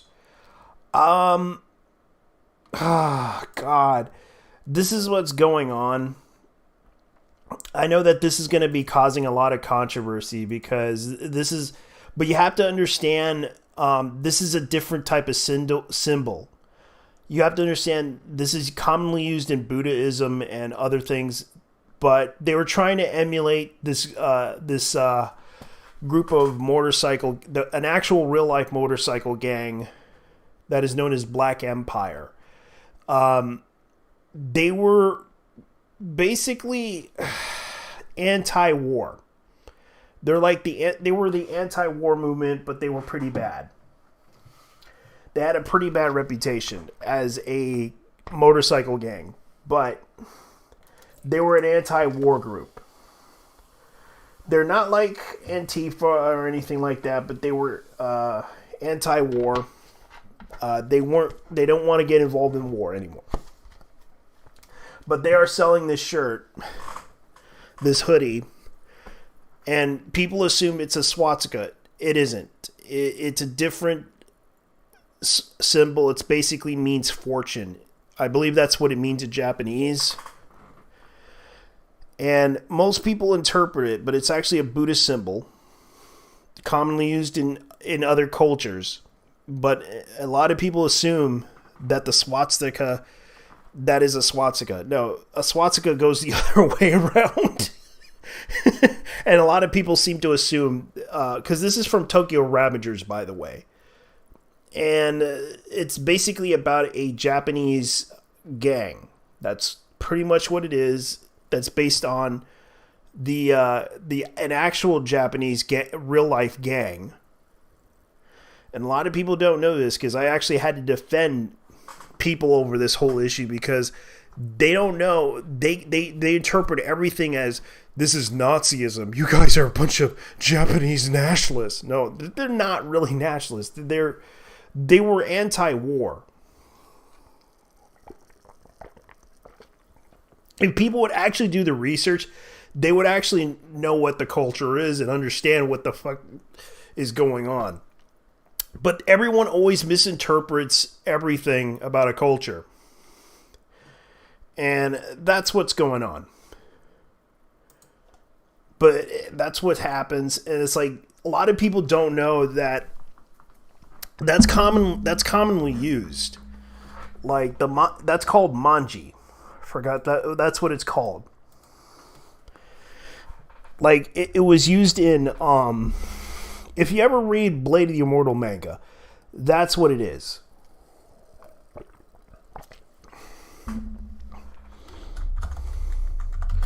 But unfortunately, some people had to censor out that thing on Blade of the Immortal. Like, I wish I can get the original Blade of the Immortal comic books, because he actually has the manji on his back. And I miss those days when when Blade Immortal actually had that. The actual, like I can show you guys. The art of it, like, it's really good. Let me see if I can find a really good example of the art, because he does like the artist for this one does it all in pencil and ink.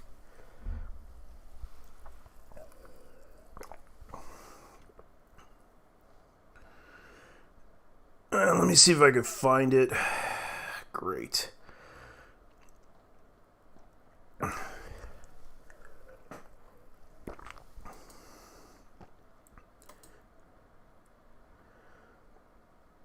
This is an example of the style that he wears. Like, but a lot of people interpret it as a swastika when it isn't. But I know in the live action movie they had to change it to something else. And I'm just like, yeah, I guess they wanted to not offend the international audience. But it is a really good manga. I highly recommend it. It's a shame that the anime didn't do so well. They only ended it to a certain degree, because if you read the manga itself, and I wish I could collect that manga, because it is a really good manga. Even though it's violent and brutal, it is what it is. But it's a shame that the art style and everything, especially, I know that Dark Horse used to do the manga stuff, but I wish I could get the original books, because they actually do have the original, like, manji back where he actually wears it, and I do feel bad that they never really bother to do that.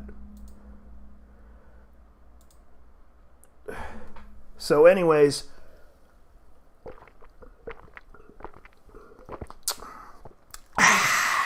sorry, I had a drink. Sierra Mist. So,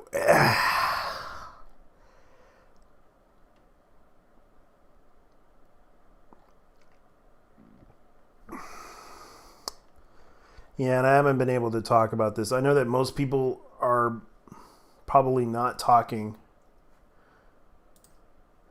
to me about some things, like, Jesus Christ.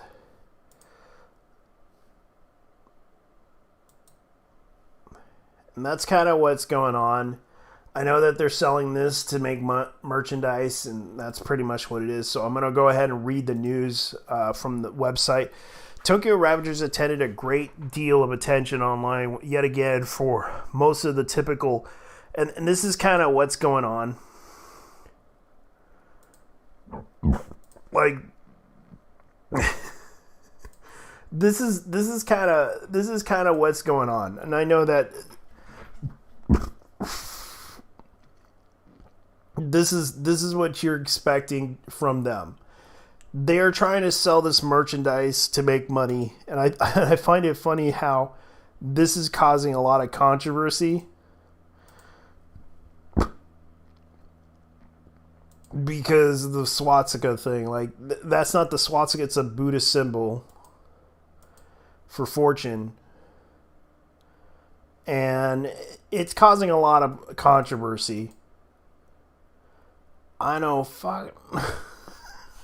I can't really hand in TR fan, but we really can't even use our own merch. I can't cosplay Mike because of that. Oh, that's kind of funny. they're literally, bottom right would look crazy good, but remove the characters, just made it white. But it's like they're trying to emulate Black Empire. Like, yeah, this is kind of hilarious. Like, they're literally getting upset about this, and I find it hilarious. I love to be able to wear merch, but I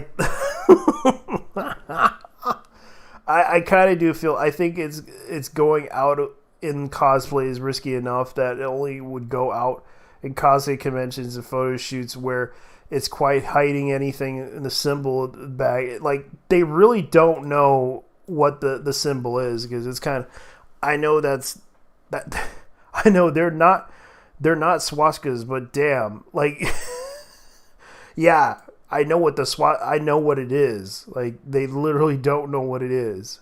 A bunch of animes having this because it's difficult meeting out there. No, it's a different symbol. It's kind of a Buddhist symbol. For those who are wondering, the symbol isn't a swastika. Thank you. It isn't a swastika that is the Nazis use. It's a symbol that the Buddhists actually use way before even the native tribes use that symbol. I don't remember the right definition of it. It's called manji. That's what it's called. That's what it's described as.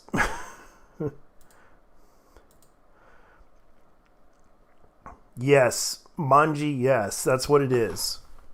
That's what it's described as. Swastika and manji.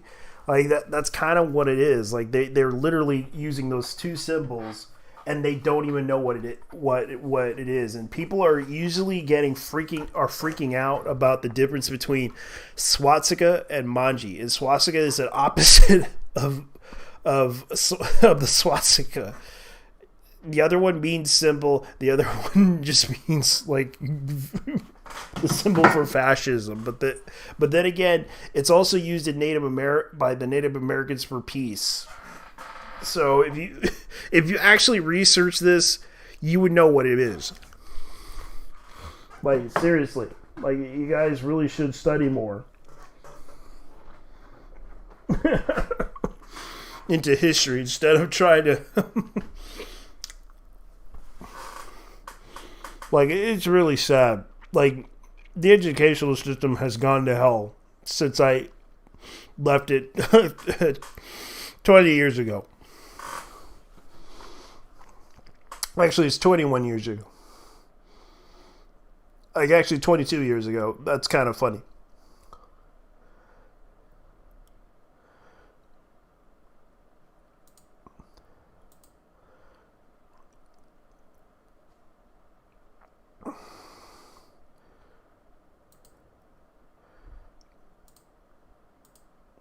Jesus Christ. Like, people really are freaking out about it.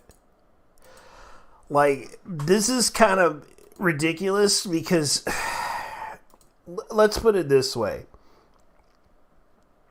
People are freaking out. If you can't fight the milk, don't wear the shit. Like, they really don't know. They really don't know the difference between manji and swastika. Like, they really don't. This is how freaked out they are about this, because they do not know that it is a Buddhist symbol commonly used in Buddhism, and they're freaking out over this. I'm not kidding. They are, and they think this is bad because the merchandise for this is bad for Tokyo Revengers. But you guys made Tokyo Revengers popular, so you deal with this issue, because apparently you guys do not know or understand this stuff. Like, seriously, that's what they're freaking out about. Like, that's kind of the issue that they are dealing with right now. And I personally feel bad that they don't understand what culture is anymore. Like, they're literally freaking out, and I'm going to show you again. They're literally freaking out over Tokyo Revengers merchandise having this symbol, which is a manji symbol, and they have no freaking clue what manji means. and someone had to point this out to them. Like, literally point this out. I'm going to show you again. This is what it means. Manji, not swastika. The swastika is not manji. Swastika is totally different than manji. Manji means fortune or luck. That's kind of what the interpretation of it is in Japanese. But unfortunately, some people interpret it as the swastika and do not know that it is a commonly used in other cultures, and they interpret it as Nazism. This is how bad our culture is. This is how bad. Imagine getting mad. Yeah. That's how bad it is. Because they don't know the difference between swastika and manji, and they assume that this is a bad thing. When in Japan it's perfectly normal and acceptable over there because that symbol is commonly used in Buddhism, and it's a spiritual sign. It kind of interprets as fortune. But unfortunately, some people do not really research this stuff or know the culture very well to understand that. And that's the problem. Some people can interpret as this is Nazism, this is white nationalism, therefore we need to stop this before it's too late. They really don't know. Because they kind of cringe out and get upset over this, and that's the biggest issue. And they really do not know the culture interpretations of it. They just assume that, oh, this is a Nazi symbol, guys. We need to stop them before it's too late, because Tumblr culture is just taking over this. And I find it hilarious that they think that, oh my God, this is Nazi culture. We got to stop them before they start the white nationalism. You know, the white nationalism is going to kill everybody. Oh God. And they literally don't know. They literally think that this is going to kill them. This symbol is going to kill us, everybody. We have to stop them before it's too late, y'all. That's how bad it is. And I cannot understand why they did this. Because even I know what it is. And because I used to remember when I was introduced to Blade of the Immortal, it had the swastika. Like, I assumed that until I read the manga book, and they explained the reason why that symbol was there is different than the Nazi symbol, and they explained it very well. That it was used to, like, they even explained everything in Japanese culture. Like, they explained that this was basically a different symbol. It's called manji, and yet they interpret it as a swastika, which is an opposite direction of the swastika, which means fortune in Japanese, and yet they interpret as that. And that's the problem with them, is that they get oversensitized and oversensitive about this issue and not aware of it or not even educated on it. They just don't care. They just assume it's a Nazi symbol, therefore they have to do something about it, when they really don't know what it is. They don't know the culture they very well to interpret everything. They just assume it's just a Nazi symbol, guys. We got to stop them now before it's too late. That's what Tumblr culture is. Like, we got to stop them now before it's too late, before they kill somebody with that symbol. What is that cartoon going to do with that symbol? They're going to show it to you and you die? No, it doesn't work that way in real life, buddy. And oh boy, I kind of wish Blade of the Immortal would explain that whole thing if they kept it, but they kind of censored it due to that issue. Because a lot of people have not done their research, they don't care. They just remove everything out of it. And that's how bad it is.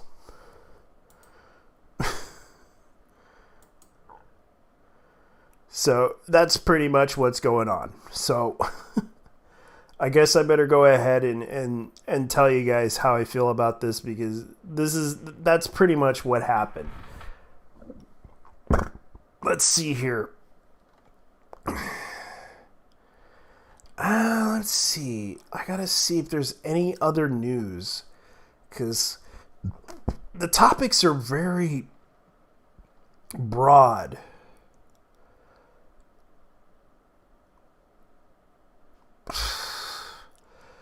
So, oh man, I really gotta find a really good,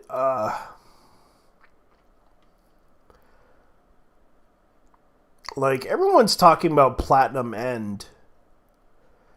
Like, I thought it was kind of funny. Crypto game girl plagiarizes Idol Master girls, promptly removes tweets. That's funny.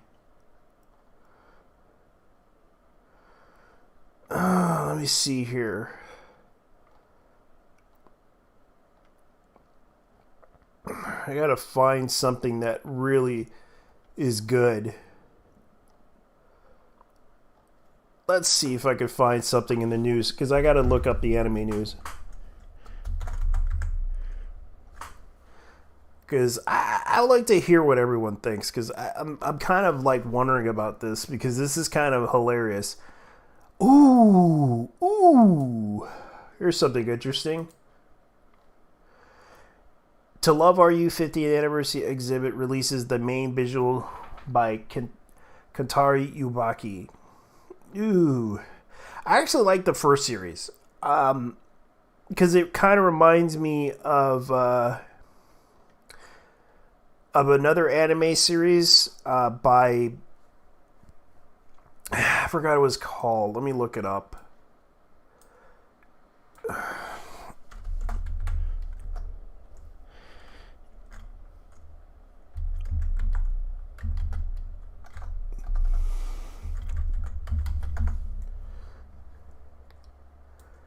Let's see, because it is a really good series. Let me see. So, Katari Yabe, Love Are You Trouble manga celebrating its 50th anniversary with its first art exhibit. East Age Company, which is organizing the exhibit, releases the event. Wish I could go there. Approximately $15 in Japan. Would love to go to Japan just to see that, but unfortunately, that's not going to happen. So, next news report. Happy 50th anniversary to Love Are You. I actually did like that series.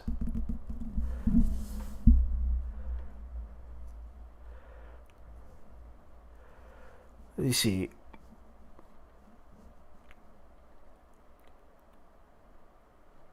Let's see.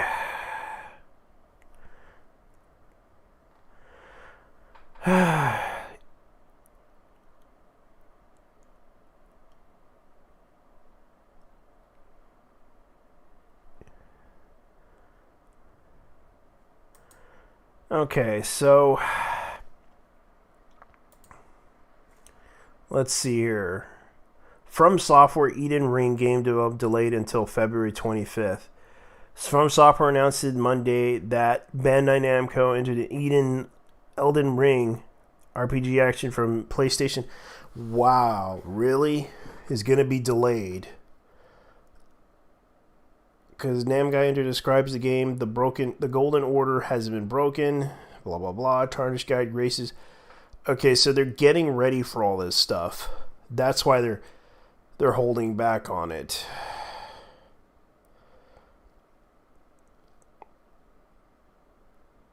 Okay. I'll check it out soon.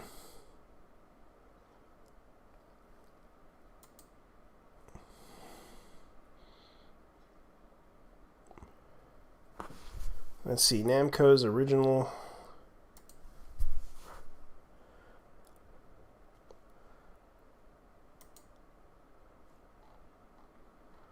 Oh, that's sad.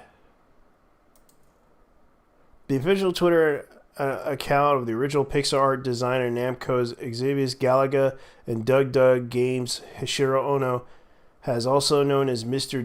Dotmon.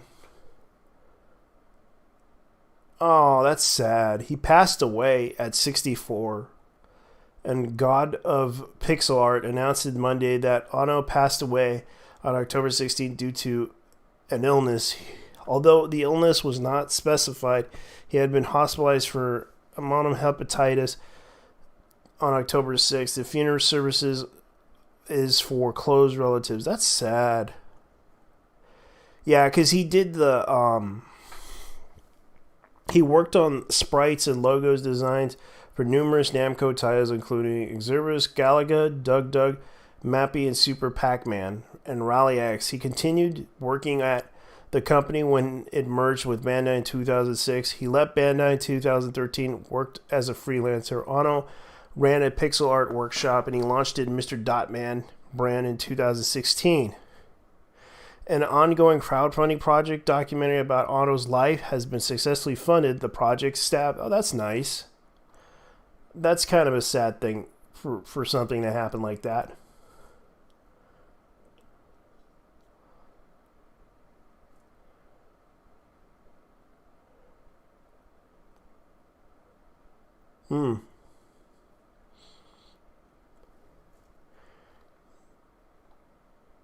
Yeah. That I can understand. Let me see. Oh, that's sad. Ultraman Q, Ultra Q, and Ultraman director Toshiyoda passes away. That's a sad.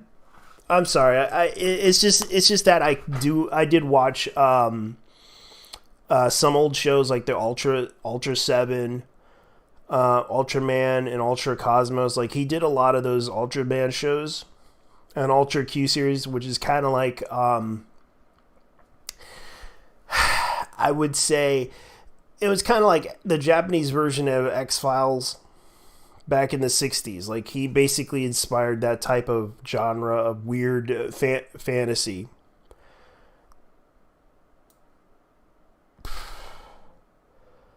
First aired episode, original 66 in Ultraman series, including the first produced episodes. He worked on Ultra 7, Return of Ultraman, and one of the entries of franchises. He often wrote under the pen name. He produced and directed Kiden of franchise, which premiered in 1983. He reached it and retired in TBS in 1992. He continued working after he kept writing and directing Ultraman franchises recently in 2001. Wow, really? Ultraman Max. Wow. Yeah, so Toshiro Ijima passed away. So rest in peace, buddy. I do feel bad that he passed away. This is kind of sad, really. I'm going to share this out to people because this is kind of sad. Like, yeah, this is pretty sad. Like, any Ultraman enthusiast that is a big fan of Tokusatsu, it's pretty much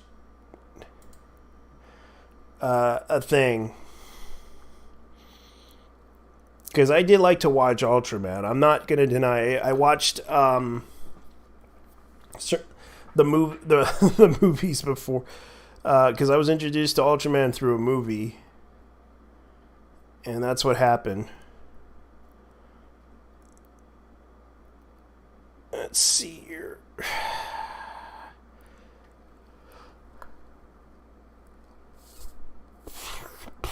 I'm really sorry. I know I'm boring you guys. This is kind of hilarious. Let's see here. I'm trying to look for something.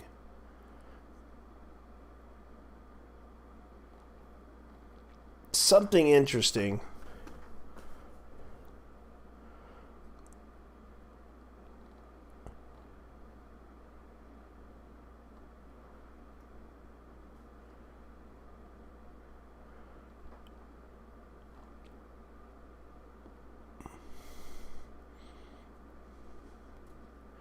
Top neat rail shooter game. Let me see what this is, because I'm kind of curious about this top neat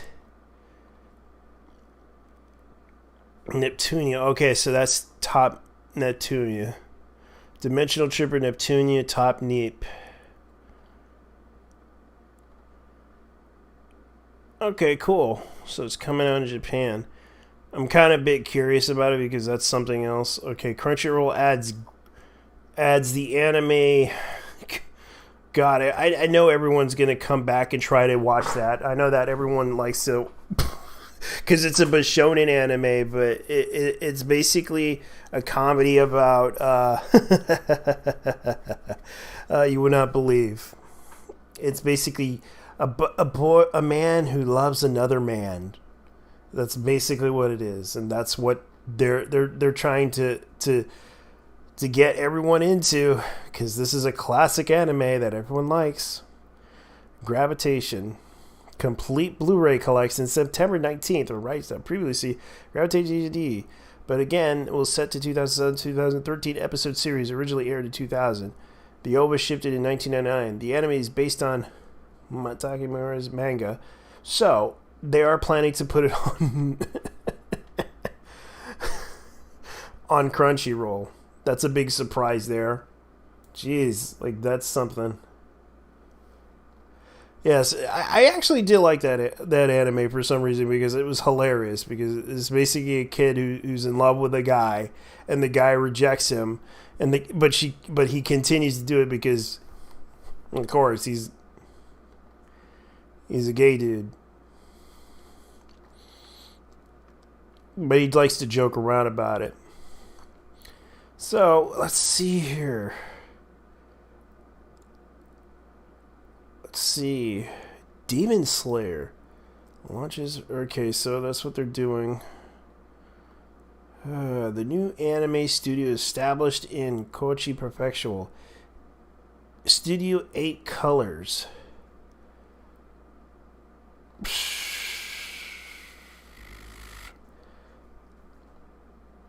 Let's see here. Let's see.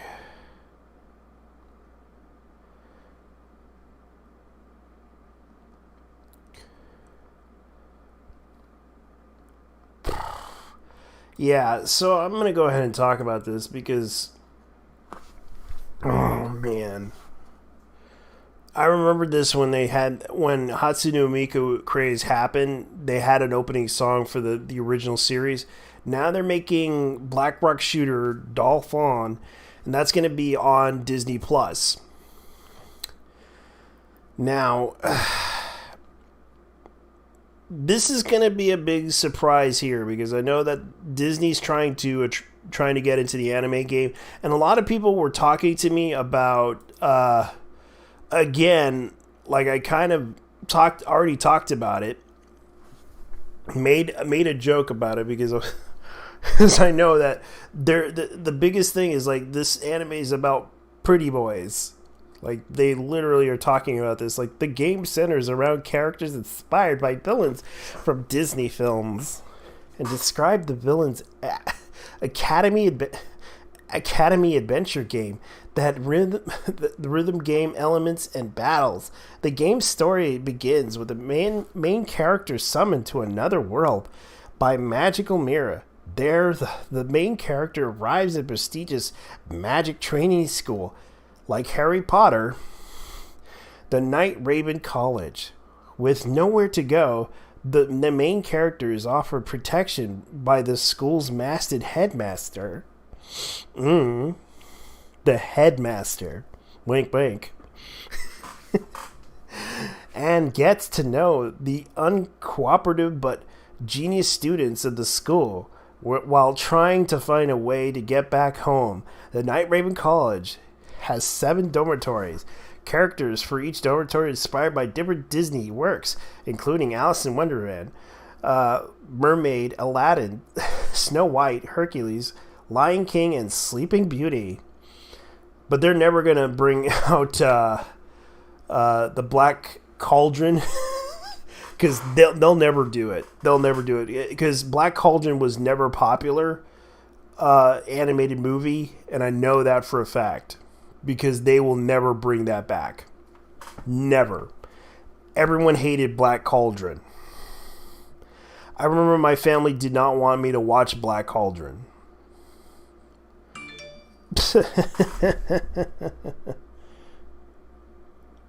So yeah.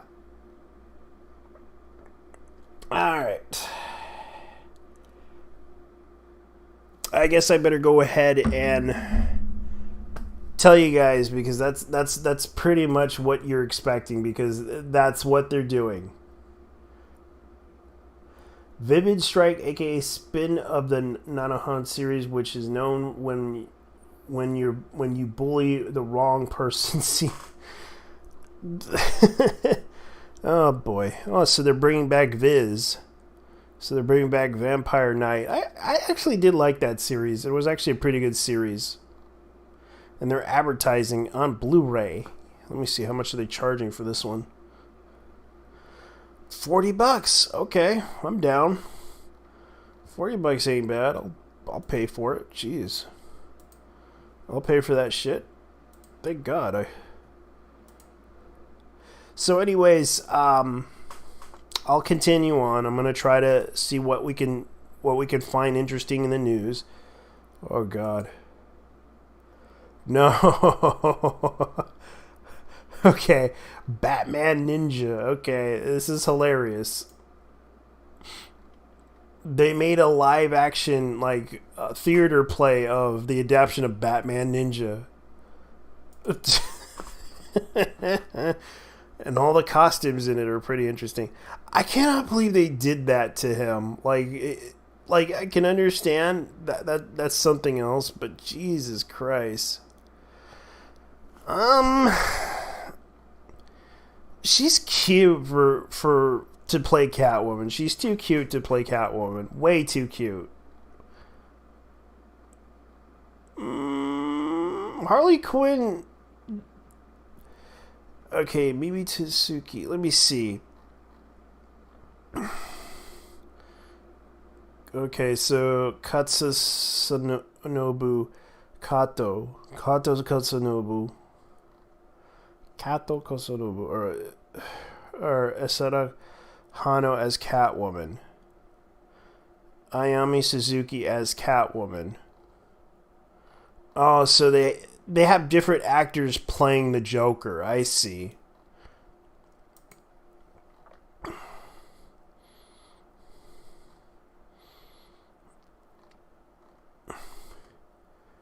Okay, so they have different actors that play the roles. Okay. That's why. But I gotta admit, all three of the Catwomans are cute. I will admit,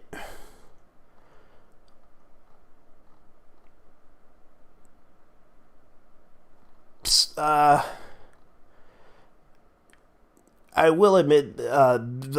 Harley Quinn, the first Harley Quinn is cute. The second one, okay. Third one, okay. But I can't believe they made a play for this one. They made a theater play in Japan for this. I can't believe they did that.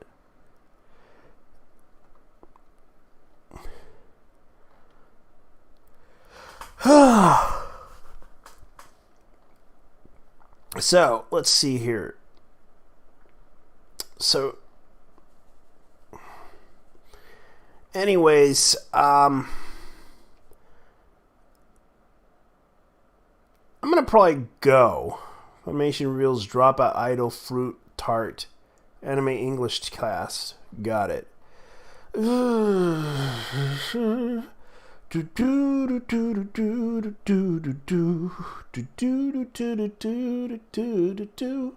So anyways, guys, I'm going to probably have to go. Thank you for watching. I appreciate your immense feedback. If you gladly like this content, please leave your likes and dislikes down below and tell me what you guys think. I'm going to go ahead and go. So you guys take care and have a good weekend. Because I haven't had any discuss. I would like to talk to people online. I have a Discord. If anybody's interested in coming into the Discord, please ask, and I'll probably let you in. And if please don't troll. I'm not kidding. Don't troll. Anyways, I'll take. You guys have a good weekend. You guys take care. So, bye-bye.